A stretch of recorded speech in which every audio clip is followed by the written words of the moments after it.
couple devoted to God and each other. He always put her first in his life. Then a break-in and a brutal murder. I think my wife has been killed also in the burglary. It was vicious. Police suspect her husband, a respected church leader, but can they prove it? We didn't have the murder weapon.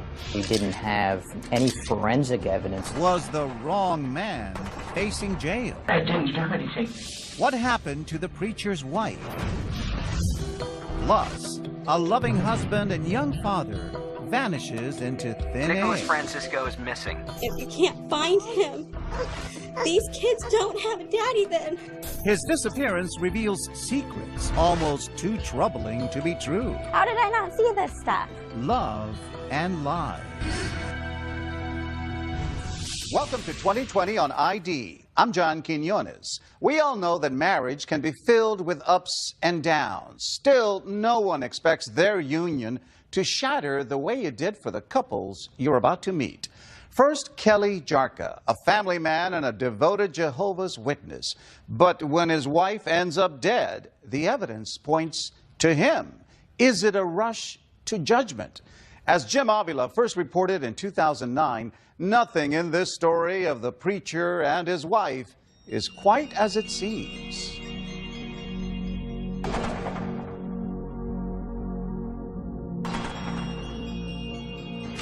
Master bedroom, bathroom. Master bedroom, bed. Blood stain on the pillow. A spring morning, police rummage through what's been reported as a home invasion. The peaceful, pious world of Jehovah's Witness minister Kelly Jarka, his wife Isabelle, and their two children, now a frantic mess. Their upscale home in the faraway Los Angeles suburb of Murrieta is now filled with disheveled drawers, ransacked cabinets, and more. 911, what is your emergency? Hello? Yes, we put in a robbery. You were just robbed? Yes. Dew is still on the lawn at 8:45 that morning as Kelly Jarka returns from a neighborhood coffee shop to find what he says are all the signs of a burglary gone wrong. I could hear the baby was crying, so I yelled out to Isabelle, Isabelle, what's wrong with the baby? And then as I proceeded up the stairs, is when I found her. So you go up to the top of the landing, that's where your master bedroom is? And what do you see there? It's where I found Isabelle lying on the landing by the bedroom. Okay, what happened? Somebody, I don't know, I just got home. I pulled in, somebody tried the house. Okay, was somebody there that held you at gunpoint, or were you burglarized? I was not there. You weren't there? No. Okay, so your house has been burglarized. But as you were about to hear, 30 seconds into that 911 call, Kelly Jarka reveals one more detail. I think my wife has been killed. What, sir? I think my wife has been killed. Okay, what are you saying? I think my wife has been killed also in the burglary. She was home alone with me. Okay, did you see her? She's lying on the ground with blood underneath of her. Okay, is she breathing? No. Is she bleeding? Yes. Is there anyone else in the house? No, my sister is my in-laws next door. What happened? I walked in the house. The baby was crying. I picked him up, went upstairs to look for my wife. And the house has been everything's torn up. I tried to move her and shake her, you see. She responded. She didn't. Did you talk to her at all? Yeah. What were you saying to her? Isabelle, you okay? Kelly? Okay, Kelly, take a deep breath, okay? I have a lot of people on the way to see you, okay? Where's your baby?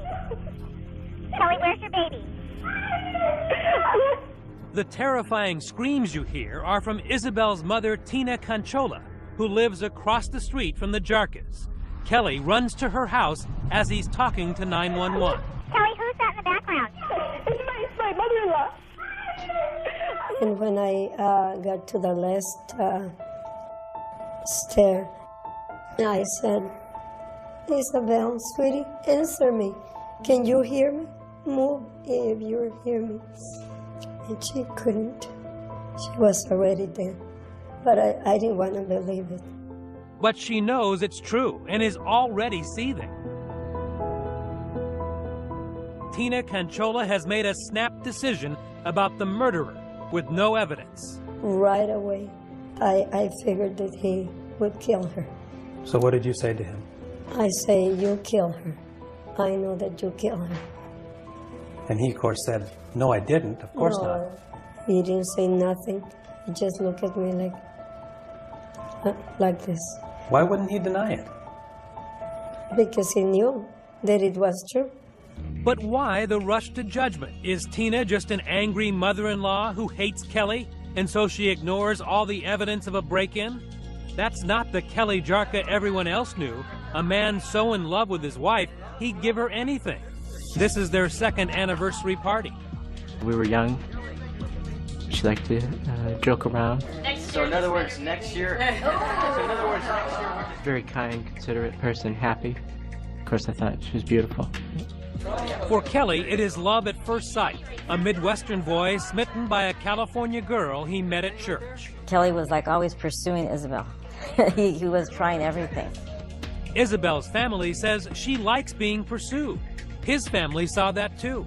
Every time Isabelle said, Kelly, I need this or I want that, he'd be like, okay, here dear, here's the credit card. He truly, absolutely loved her to death. A devoted couple to each other and to their God. Jehovah's Witnesses, the 40-year-old Isabelle, a stay-at-home mom who loved to shop and spent the rest of her time preaching door to door. Proud that her husband was made an elder in their congregation. We are very dedicated to God.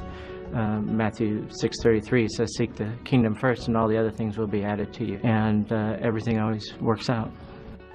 And things are working out. Nearly 20 years of marriage. The Jarka family lives well on Kelly's salary as a contractor. Their brand new house in one of the safest communities in America could be considered a perfect target for burglars. It's filled with the best appliances. In the garage, 2 luxury SUVs and a pickup truck for work. And in a nearby marina, a 36-foot powerboat for weekends. Until, on that spring morning, Kelly walks in on tragedy. It's obvious her head was on the pillow, that she had to have been asleep when this happened. It's a vicious killing. Crime scene photos show what looks to lead detective Danny Martin like a crime of passion. Isabelle Jarka was bludgeoned to death with 11 blows to the face and head. Overkill. It doesn't look like she was able to defend herself from the initial blow. And then it looks like she tried to crawl away from the assault, and she was repeatedly being struck in the head with a blunt force object. Police are already thinking the mother-in-law may be right. Their suspicion, too, turns to Isabelle's husband, Kelly Jarka. He's not crying. He's not emotional in any way. He seemed very cold and just emotionless. When we return, the cold husband on the hot seat. Why would you want your wife dead? But behind closed doors, a secret emerges. What kind of calculated malignant mind is able to come up with this many unique ways to kill somebody? Stay with us.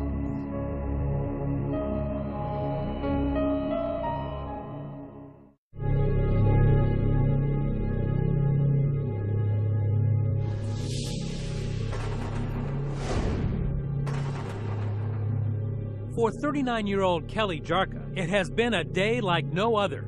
He finds his wife brutally murdered after he makes a trip for coffee. I think my wife has been killed. Calls 911 and is immediately accused of murder by his mother-in-law, and then rushed off to the police station where the cops let him sit so they can watch his body language. He's in the interview room 45 minutes after finding his wife, brutally beaten, and there's no emotion, kind of just looking at the text messages, moving his arms. I want to see, is his posture closed? Is he trying to hide something? Did you get a feeling he was trying to help you? No, I had a feeling that he was trying to limit his exposure. So when you're sitting there, why are you acting that way? I was in shock. I was concerned about what had happened, and I didn't know what to think. Now, the prosecution and even the police believe your affect was a demonstration of your guilt. Why is that not true? Because I'm not guilty of it, of course, number one. And I think our emotional state changes, especially under a dire circumstance, under a shocking event. I didn't do anything. When I came home, That's what it was. Listen to me. Why would you want your wife dead? I don't. Detective Phil Gomez is not buying it, and within an hour of this 10-hour session, he tries to provoke Jarka into confessing. I think maybe you had something to do with this, and the evidence tells the truth. You know, the evidence on the body, the evidence in the house, the evidence, the hairs, the skin, things like that. Problem is, detectives at the scene are coming up empty. All that evidence Detective Gomez is threatening is nowhere to be found. And Assistant District Attorney Burke Strunsky knows he has little to work with. This was a completely circumstantial case. We didn't have the murder weapon. We didn't have an eyewitness. We didn't have any forensic evidence that directly tied Mr. Jarka to the actual murder itself. But while, as the detective says, evidence doesn't lie, the lack of it can be artfully framed by a prosecutor. She is gushing blood from her head, and yet he doesn't have a drop of blood on him. You believe that the fact that there was no blood on him was actually indication of guilt. Why does that not speak to innocence? Here, the blood was confined to the area of the killing itself, which means somebody prepared for the killing in some ways, had something to put the murder weapon in after committing the murder so that it wouldn't drip blood to other areas. So in court, Prosecutor Strunsky concentrates on what he does have. Lots of incriminating circumstantial evidence, beginning with what he considers his best witness, Kelly Jarka, in the interrogation room. So, please, tell me what you remember. Got up this morning, started getting, calls from work, and I went to get formula and Starbucks. This part of Kelly Jarka's account of how the murder morning began can be documented. Police quickly get the surveillance tapes at both the Long's Drugs, where he bought baby formula, and then moments later, he's at the Starbucks buying himself a coffee and his wife a latte. But phone records subpoenaed by detectives show he did not spend the early morning on the telephone, as he told Detective Gomez. The DA's chief investigator, Rodney Bishop, went over the printouts.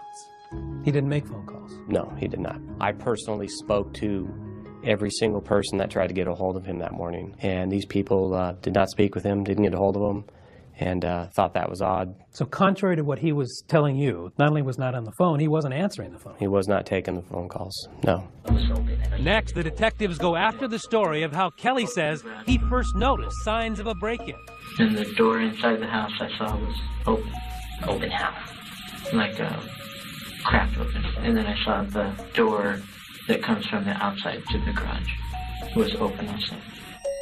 In fact, that door from the side yard into the garage where the burglar supposedly came in appears to have been forced open, kicked in, leaving wood fragments on the garage floor. But police believe that Jarka kicked in that door to fake the burglary, because on the bumper of the car Kelly says he was using at the time his wife was being murdered by a burglar is a small paint chip that matches the door frame. Which would indicate that when that door was forced open and the door jamb falls onto the car that's already parked there, Mr. Jarka's vehicle, that's where the paint transfer came from. So the car was there, presumably he was there. Correct. And the police are especially skeptical of Kelly Jarka's next tale. And I see like everything's torn apart. The drawers are pulled out, her jewelry cabinet was all thrown around. The kitchen area. Going in and seeing the scene and starting to think, hey, this looks staged. There were a great deal of drawers in the kitchen, the bedroom, that had been taken out and actually removed from their track. It was odd that somebody took the time to actually remove these from the mechanism.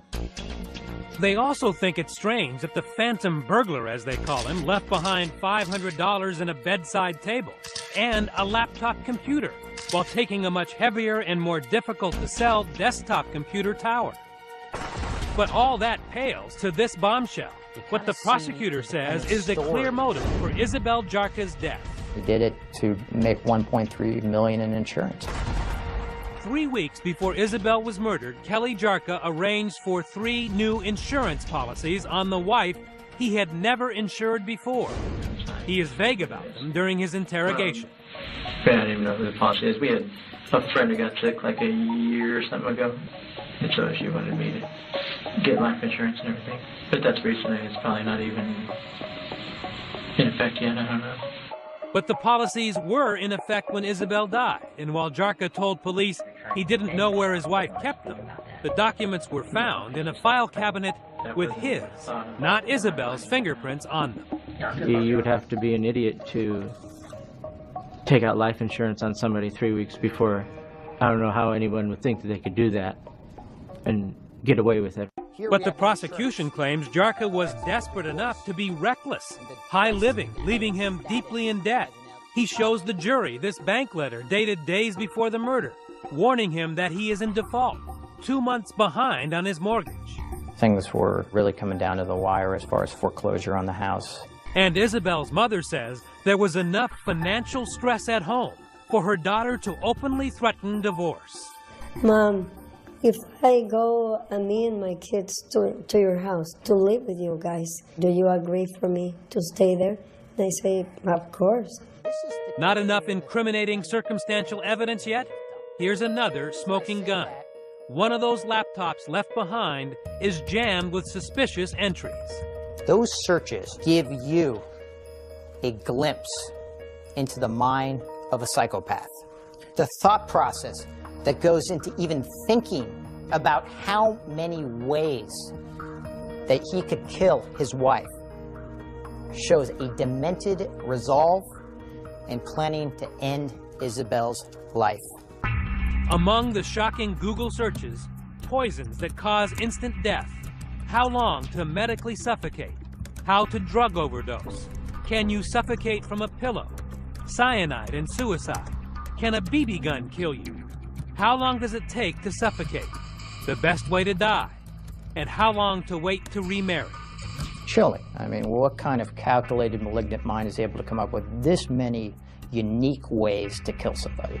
Even Jarka's own public defender, Aaron Kirkpatrick, was shocked by what was found on Kelly's computer. It's very harmful.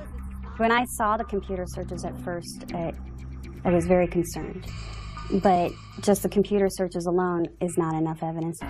Kelly Jarka spent a year in jail waiting for trial, and then never took the stand to defend himself or proclaim his innocence. But he does sit down with 2020, and when we return, the fallen minister's first interview as we confront him with the evidence. Why would she be asking these questions? Stay with us.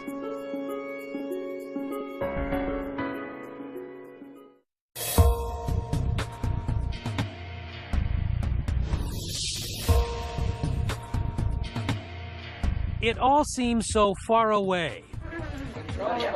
There you go. The Jarka's 19 years of happy marriage, suddenly a distant memory. 911, what is your emergency? Marred by Isabelle's murder and the May 2008 arrest of her husband, Kelly. A nightmare that began with the early morning discovery of her body, as Kelly Jarka told police just an hour later. I ran over there and it's, you know, and I couldn't move her. Did you end up rolling her over? No. What did you notice about her head? Just that it was all the blood. Do you think she was dead? Yeah, I thought she was shot or something happened. Is this a guilty man talking? How do you forget that you had to step over your wife's body, get your baby, come back with your baby, and then step over your wife's body again? Right. He left all that part out. The detectives say they are struck by his lack of emotion and odd behavior. They think it's circumstantial evidence of guilt. Everything is pointing towards you. I want to get a reaction from Mr. Jarka. An innocent person is not going to let me sit there and accuse them of brutally murdering their wife of 19 years. No, Jarka says that's not true at all, that Gomez had already made up his mind and would not listen to his pleas of innocence. Watch. Okay? I didn't do anything. Listen to me right now, okay? I'm telling you right now. Don't, okay? Don't tell me that you didn't know what was going on. Don't tell me you didn't have anything to do with this. Don't tell me that you didn't do anything. You can't tell me that because I'm not going to believe you and neither is anyone else. Were the police rushing to judgment? Jarka holds to his story even when Detective Gomez lies, as police are allowed to by law during interrogations, claiming forensic and direct evidence that simply did not exist. I'm telling you, there's all kinds of trace evidence out there. There's evidence under fingernails. There's evidence in carpet. There's evidence in beds. There's evidence all over the place, okay? What was the evidence against you? There was none. No physical evidence. They didn't find your DNA on your wife? No. Any hairs, fibers? No. To find the murder weapon? No. They tested me as soon as I was interviewed for DNA swabs, fingernails, hair, everything. I had no altercation marks or whatever on me. No blood, anything like that. And were there clothes found in your house with blood on them? No. How about the drains? Were those looked at? Yeah. Did they find any Nothing. blood? Nothing. How about any bleach that might have been used to destroy the blood? Nothing. So there's no physical evidence that you either were covered with blood or tried to get rid of the blood in your house? Correct, as well as in our vehicles. But what about all that damning circumstantial evidence? Kelly Jarka says the prosecution exaggerated his financial troubles, and in fact, a careful read of Jarka's record shows he was not in any danger of imminent foreclosure. Defense attorney Aaron Kirkpatrick. And then he make a payment, might get a little behind. Not dire. So was it fair to tell the jury that he was desperate and was being foreclosed upon? Absolutely not, because there's no evidence of it. Despite what his mother-in-law says, Kelly Jarka denies any serious marital trouble. And in fact, Isabelle had never asked her church or a lawyer about divorce. Police were never called to the house for domestic violence. We never discussed divorce. We just had a 6-month-old baby. We were happy. But what possible explanation could he have for those sinister computer entries about death, remarriage, and insurance payouts? First, he says the computer had no password on it and claims his wife made those horrific searches. Who was asking these questions then? I would have to say Isabelle. You know this woman pretty well. Mm-hmm. Why would she be asking these questions? We did co-sleeping with our baby. She was concerned for his safety as far as suffocation, things like that. Wanted to remarry after death. She had a friend who lost her husband in death. But there's a lot here about how to kill someone. There were also searches at that exact same time for things that only Isabelle would search for. Beading, how to make necklaces, stores like Claire's, I think is one of them. Piles and piles of circumstantial evidence, a 3-week trial filled with it, but nothing to connect Kelly Jarka directly to the murder. Are you surprised that you can go to prison for the rest of your life on circumstantial evidence alone? Very. To be able to convict someone of a crime when there's no evidence against them other than a theory is unthinkable, especially in something so serious as this.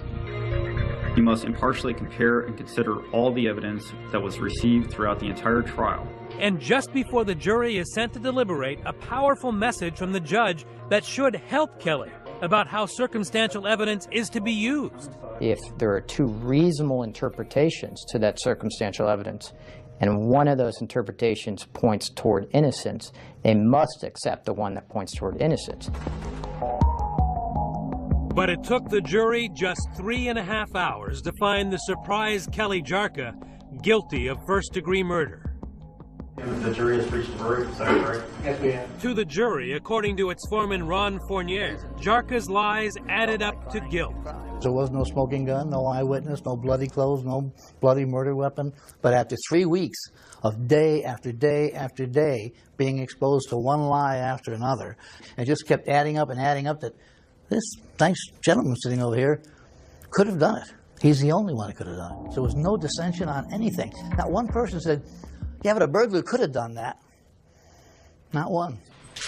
At the sentencing hearing in November 2009, his life in ruins, his ministry shattered, his children taken away and given to their aunt, Kelly Jarka made one final attempt at judicial mercy, sticking to his story that he was framed by circumstance and overzealous police for a crime he could never commit. Tragically, I've been accused of this horrendous crime, and that sickens me. Such a horrible thought cannot even come up into my mind or my heart. And now, with plenty of tears in his eyes, he professes his love for the wife he will never see again. My heart aches constantly. I long for her smile, her touch, her smell, her love. But the last word comes from the judge. Unimpressed by the lack of direct evidence, he tells Jarka the circumstantial was overwhelming. And the defendant's conduct and his actions of murdering his wife of nearly 2 decades, and the planning and the deliberation, the deception, and coupled with that brutality and that violence and those horrific injuries that he inflicted on his wife, are chilling and disturbing. Finally, after chastising Kelly Jarka for showing no remorse, he sent the fallen minister off to life in prison without parole, with these words ringing in his ears. The court can't offer any reason, any comfort other than to say pure evil. That's all it is, pure evil. People are going to remember this case because they're going to reflect for a moment. They're going to tremble when they hear the name People versus Kelly Lee Jarka. Kelly Jarka appealed his conviction, and it was denied. The couple's children went to live with Isabelle Jarka's sister, and as of 2011 are reportedly doing well. Up next, a husband and a father who suddenly disappears. The search is on for a SeaTac father who's joined the search for a missing man as new clues. And he leaves behind a trail of secrets. There's a bit of a dark side to him, troubled. Stay with us.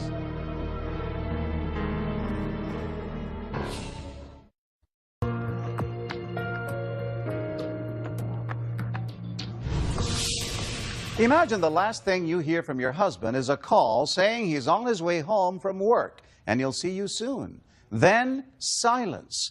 That is, until his deserted car is found and the tough questions really begin. Was it foul play or something even more sinister going on? Here with a story he first reported in 2010, Jim Avila.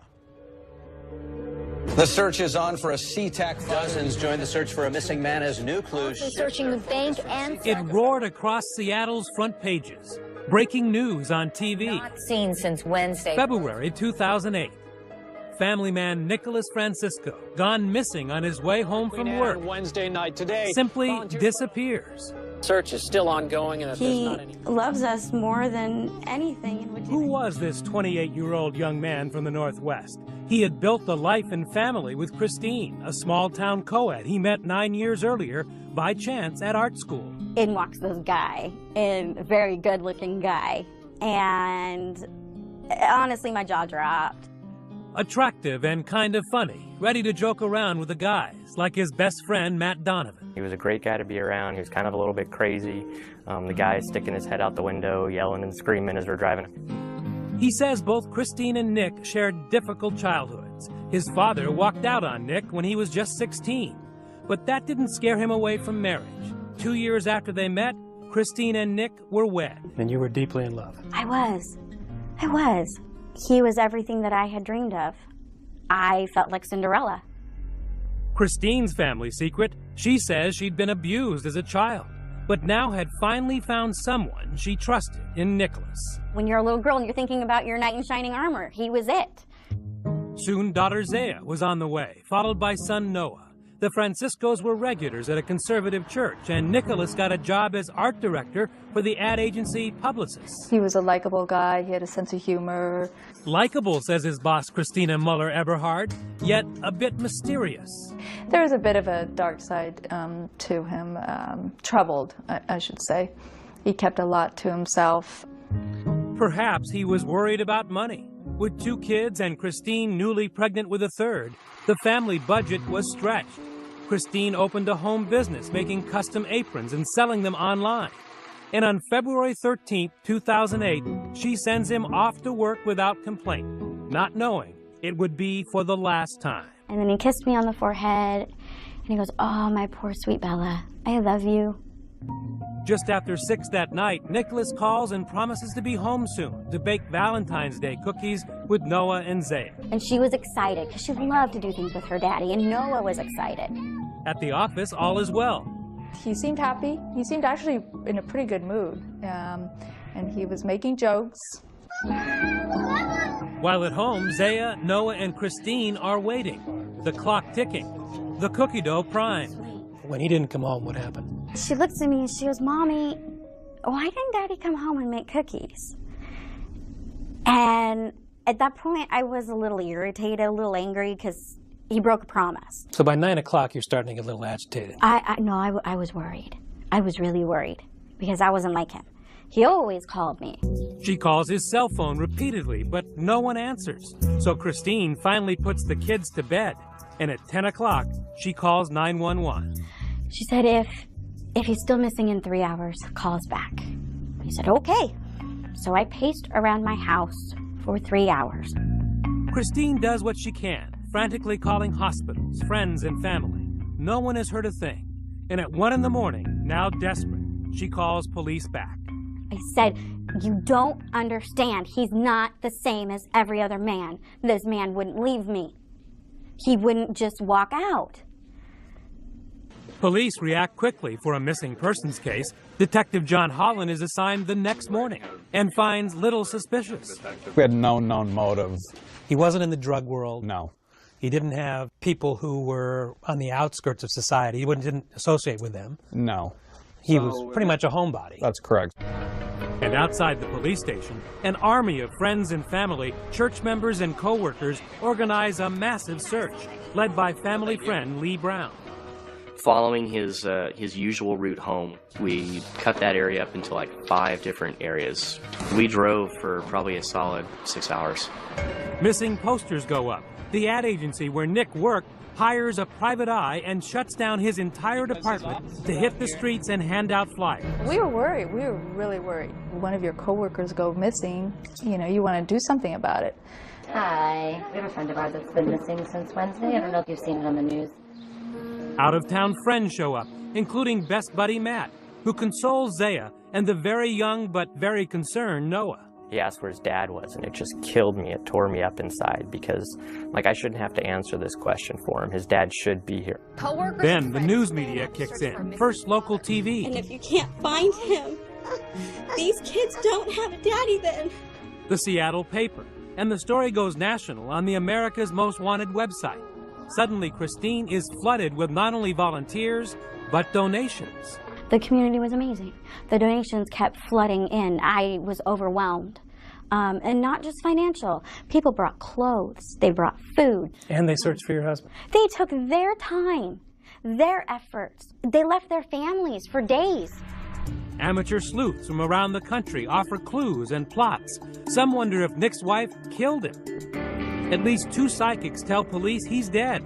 Police consider that too and bring Christine into the station for questioning. That was awful.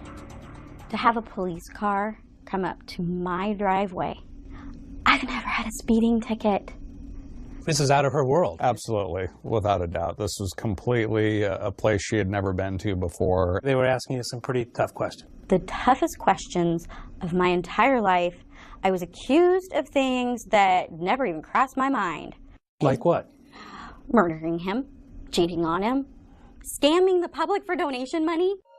Could this be another domestic murder? Sweet little Christine behind her husband's death? They ask her about life insurance and all those donations. Detective Holland leans back in his chair and puts his leg up and he kind of chuckles at me and smiles. And he said, come on, Christine, tell me what's going on. Did you scam the public? I was outraged that he was accusing me of that. And she got adamant. She got indignant that Yes. you were asking her these questions. Yes, and that is something that we were watching very closely. She was insulted. Absolutely. All I wanted was my husband to be found. Leave me alone. Find my husband. A clue is uncovered in the search for a missing SeaTac man. Will a rush of new leads clear Christine? Everything changes after a search of Nicholas's office desk turns up a disturbing receipt. There were condoms on the receipt. I said, there's no way. I said, I'm pregnant. We have not used condoms. Stay with us.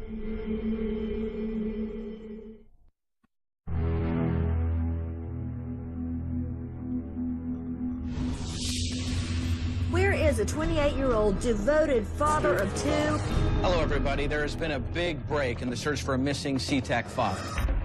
Nicholas Francisco's red Toyota had just been found, 6 days after he disappeared on his way home from work. But when detectives search it, they are hit with another surprise. As far as foul play was concerned, anything in the car, was there any sign of struggle? No. No blood? No. Dogs are brought out to try and find Nick's scent, but nothing. Still, the community does not give up. It gave us some more hope, so we actually got another search party together right there in the middle of the condo complex at night. Bring him home soon, in Jesus' name. Amen. Amen. It was pretty heartwarming to see this many people want to get involved. Christine, thank you for being with us. Absolutely. Christine takes to the airwaves, trying her best to keep the search fresh. According to my research, your husband has no history whatsoever of disappearing. You're right. He wouldn't do this. Even if he was 15 minutes late in traffic, he would call me. But not this time. This time, Nick is gone. Detective Holland checks every dead body that turns up in the area and tries for days to get Nicholas's cell phone records, but can't get permission from the court. In the words of one of the judges, it's not against the law to become a missing person. If you had a murder scene, you would have been able to get the cell phone records right away. That would have had them in a day. But police are much luckier at Nicholas's job site. Here, they are allowed to search his office, and what they find changes everything for the detectives and even more for Christine. They said, well, we found a receipt on his desk. And I'm like, okay, so what? Everybody has receipts. And they said, well, it's what was on it. There were condoms on the receipt. I told the detective he was mistaking. I said, there's no way. I said, I'm pregnant. We've been trying for a year to have a baby, and I finally got pregnant. We have not used condoms. The person at the register made a mistake. Christine's life is crashing down around her. First, condoms she knew nothing about. Then on Nick's computer, evidence from financial records that her beloved and trusted husband is hiding money in a secret account. That account was used to pay for things he didn't want me to know about. She can see from records that he's been eating out while she's been struggling to feed the kids. And back at the police station, Detective Holland has finally obtained those cell phone records. And what'd you find out? Nicholas Francisco had a double life. Nick had been living a secret life, making calls to other women he was dating on the side. How awkward was it to have to put it in black and white to her that her husband had a second life? It was either that or deliver the other news, and that he was a victim of a homicide or foul play. Detective Holland showed her evidence that Nick was not only cheating, he was a player, a swinger, with internet names like Funtime Steven and Horny Steven. His MySpace page listed his interests as women, couples, sex, nudity, and his sexual orientation as bi. Some of that money in the secret account was used to pay for adult websites specializing in hooking up. He was soliciting sex. He put pictures of himself out. When I saw those pictures, I felt so sick. It was too much. It was just too much. Clues lead police and Christine to an anything-goes sex club in Seattle, salaciously called The Wet Spot, as well as a local bar where he met swingers at their weekly parties. I feel like an idiot. How did I not see this stuff? So there were red flags when you look back. When I would call him on his cell phone when he was supposed to be working late, there would be loud noise in the background. I'd say, well, what's that? Because I'm like, it sounds like you're at a bar. No, I'm in the kitchen and, somebody's doing dishes. And stupid me believed him. Now the evidence was too hard to deny. Police had cleared Christine of any notion of foul play, but she was torn between, okay, he's alive, and I wish he was dead. I'm being asked to choose between two bad situations. And yeah, the one that would hurt the least would be that he was dead, because that means that he didn't actually choose to leave me and my children, that he didn't actually choose to walk away. Christine soon files for divorce, making Nick an official deadbeat dad. She gives birth to their third child, a baby son.